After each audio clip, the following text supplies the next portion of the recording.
অনেক ওয়েট তো আবার হ্যাঁ ওয়েটও আছে। দামও তো ওইরকম। কত টাকা দাম এটা পরে? ওদের একটা কোম্পানি আছে অস্ট্রেলিয়াতে। হ্যাঁ তোমাকে না লেখা চিঠিটা ডাক বাক্সের এক কোণে সাদা খামের না লেখা। আশা করি আপনারা সকলে ভালো আছেন। আজকে এমন কিছু দেখাতে চলেছে যেটা আপনারা দেখলে সত্যি অবাক হয়ে যাবেন। তো এটা দেখার জন্য আপনাদেরকে পুরো ভিডিওটা দেখতে হবে। ভিডিওটার মধ্যে সব কিছু রয়েছে, কী অবস্থা ভালো মন্দ সব কিছু আপনারা জানতে পারবেন। তো মানে অন্যরকম জিনিস পায় না, কিন্তু অনেক অনেক জিনিস দেখি একদম অবাক লাগে আমার কাছে। অবাক লাগে না? হ্যাঁ সত্যি। সেই গানের না শোনা সুর আঁকা একা একা ছুঁয়ে যায়। লালমনিরহাটের যত বিস্কিটের কোম্পানি আছে, জি হ্যাঁ এই কোম্পানির সিনিয়র পার্সনের ভিতরে আমি একজন। আচ্ছা আচ্ছা। আর আমার চাচা আছে একজন, হ্যাঁ আরও আছে। আমরা এটা ডিজাইন, কত ডিজাইন আছে আমার কাছে, ডিজাইনের শেষ নেই, ডাইসেরও শেষ নেই। আনছি এক ডাইস দিয়ে কাটার জন্য, হয়ে গেছে আর এক রকম। এখন এই ডাইস দিয়ে কাটতেছি। মাঝে মাঝে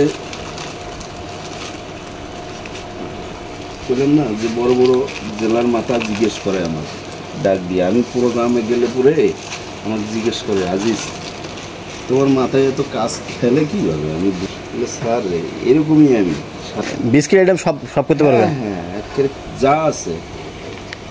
এক কথাই ওর আপনি মিষ্টি পেটিস নেবেন, হট পেটিস নেবেন, আসি আমি, সমস্যা নেই, সব হবে না? হ্যাঁ ফুড কেক নেবেন, পঞ্চ কেক নেবেন, কী কেক নেবেন, জন্মদিনের কেক নেবেন, হ্যাঁ হলো তো।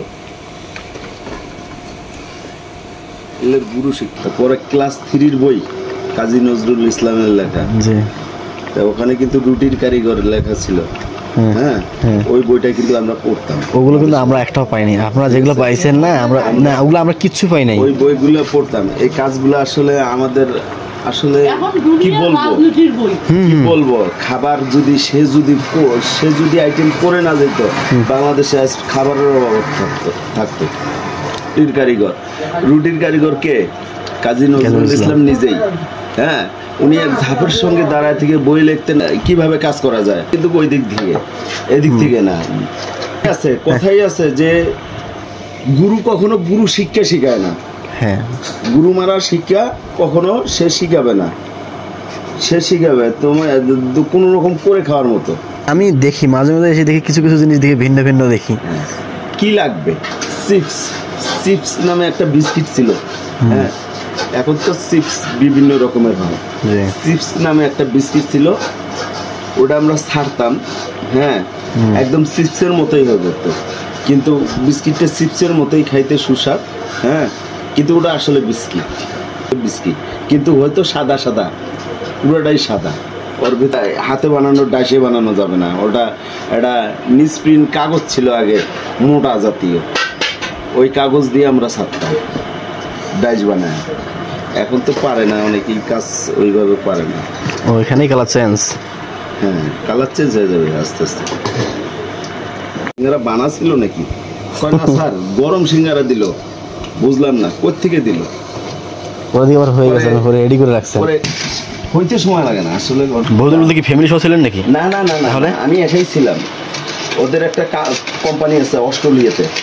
হ্যাঁ তো ওই আমাকে ওখানে নিয়ে যাওয়ার কথা ছিল।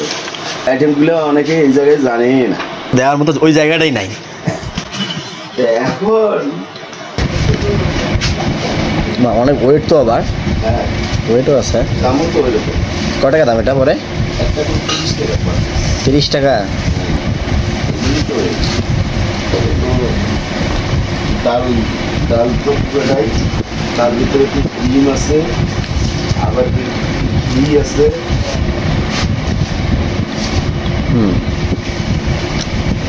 অনেক স্বাদের তো। ডিম ডাল ডিম আছে, ডাল আছে, চাউলের আটা আছে, মনে করেন যে এখানে ঘি আছে। এখানে যেগুলো জিনিস আপনি বিক্রি করেন, আমি দেখি তুলনামূলক দামগুলো অনেক কম। কমে বেশি কোনো স্বাস্থ্যের রেটে বেশি। তার অবস্থা। আফসোস